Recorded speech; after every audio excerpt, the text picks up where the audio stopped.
नमस्कार प्रिय दर्शकों, वास्तु के इस अंक में आप सबका स्वागत है। और ये वास्तु के अंक का चौथा महत्वपूर्ण वीडियो है। इसके पहले अगर आपने हमारे वास्तु के मूल सिद्धांत और रहस्य की वीडियो नहीं देखे हैं तो देख लें, उससे आपको आसानी से समझ में आएगा।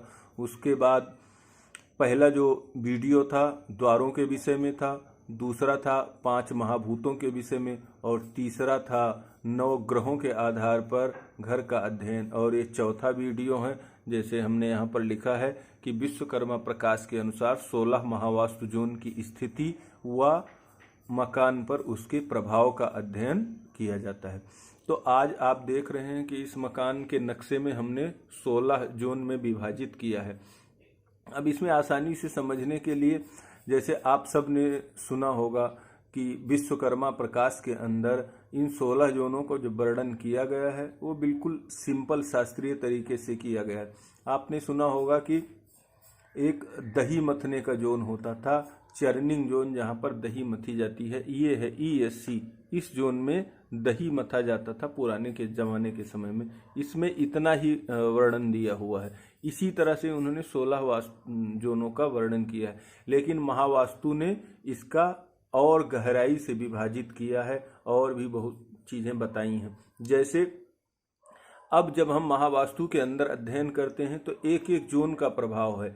जैसे मान लिया नॉर्थ में किचन है तो क्या प्रभाव होगा, यहाँ लैट्रिन बाथरूम है तो क्या प्रभाव होगा, यहाँ रूम है तो क्या प्रभाव होगा, स्टोर है तो क्या प्रभाव होगा। इस तरह से मेन मुख्य चीज़ें घर के अंदर इन 16 वहाँ वास्तु जोनों में कहाँ पर क्या होती हैं और उसका क्या क्या प्रभाव होता है, महावास्तु में इसका विधिवत वर्णन किया गया है। तो इसके विषय में हम ज़्यादा नहीं चर्चा कर सकते हैं, लेकिन कुछ मुख्य चीज़ें आपको आज बताएंगे। अभी आप देख रहे हैं पूरे 16 भागों में इस मकान को डिवाइड किया गया है। एक एक जोन का नाम होता है। अगर हम यहाँ से ईस्ट है, east south east, south east, south south east, south south south west, south west, west south west, west west north west, north west, north north west, north और NNE नॉर्थ नॉर्थ ईस्ट और north east और east north east. ये 16 zone होते हैं। अब इन 16 जोनों का विधिवत प्रभाव पर हम चर्चा नहीं कर सकते हैं, लेकिन जैसा मैंने बताया कि इसमें हर एक चीज का 16 स्थितियों में वर्णन मिलता है। अब कुछ खास चीजें हम बताते हैं। जैसे आपको पता होगा नॉर्थ ईस्ट ये पूजा पाठ का एरिया है, क्योंकि यहाँ वास्तु पुरुष का सिर होता है। उसी तरह मैंने इसमें 3 निशान लगाए हुए हैं, जब से आप ये देखते हैं NNE। अब घर के अंदर ये बड़ा महत्वपूर्ण एरिया होता है। क्यों? इसको NNE, यहाँ से व्यक्ति की इम्यूनिटी, उसकी ताकत, उसका स्वास्थ्य देखा जाता है। अब किसी घर के अंदर अगर NNE में लैट्रिन आ जाता है, किचन आ जाता है, तो उस घर के अंदर क्या होता है, दवा कभी भी बंद नहीं होती है, स्वास्थ्य संबंधित कोई ना कोई समस्या बनी रहेगी।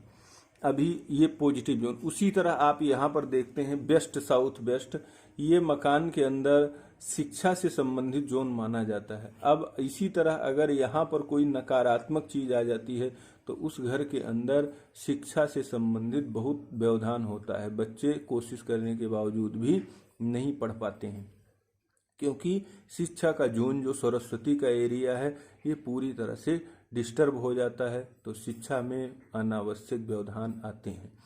अच्छा, उसी तरह जैसे आप ये देखते हैं वेस्ट नॉर्थ वेस्ट, ये आपने सुना होगा पहले के घर में कोप भवन होता था, एक कोप भवन का एरिया होता है।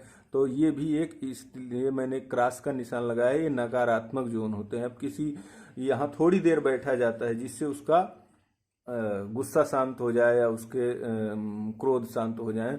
अगर बहुत देर तक काफी समय तक यहाँ व्यक्ति सोता है या रहता है तो उसको माइंडली प्रॉब्लम होने लगती है। उसी तरह से आप यहाँ पर देखते हैं साउथ साउथ वेस्ट, ये भी विसर्जन का जोन है साउथ के बगल में।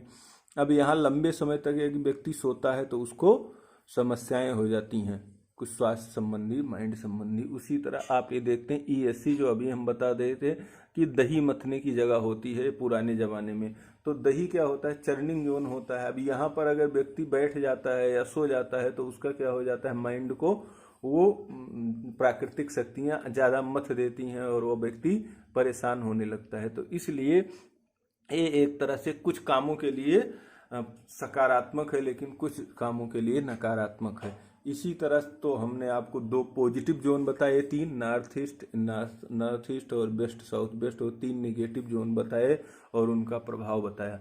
इसी तरह से इन 16 जोन का घर के अंदर अध्ययन किया जाता है, 5 तत्वों के आधार पर भी, ग्रहों के आधार पर भी, और इन जोन के क्या प्रभाव होते हैं और कौन कौन सी चीज़ें इसमें अच्छी होती हैं, कहाँ पर संबंध अच्छे होते हैं। तो उनका ये बहुत बड़ा विषय बनता है और इसमें बहुत अध्ययन करना पड़ता है। तो आज के लिए आप इतना ही समझें कि इन 16 जोन हमारे मकान के अंदर होते हैं और उनका मुख्य तौर पर प्रभाव इस प्रकार से बताया गया है शास्त्रों में। तो इसी के साथ अगर आपका कोई क्वेश्चन है, आपका प्रश्न होता है, तो ज़रूर आप कमेंट करिए और आप अपने घर के अंदर ध्यान रखिए। तो इसी के साथ धन्यवाद, नमस्कार।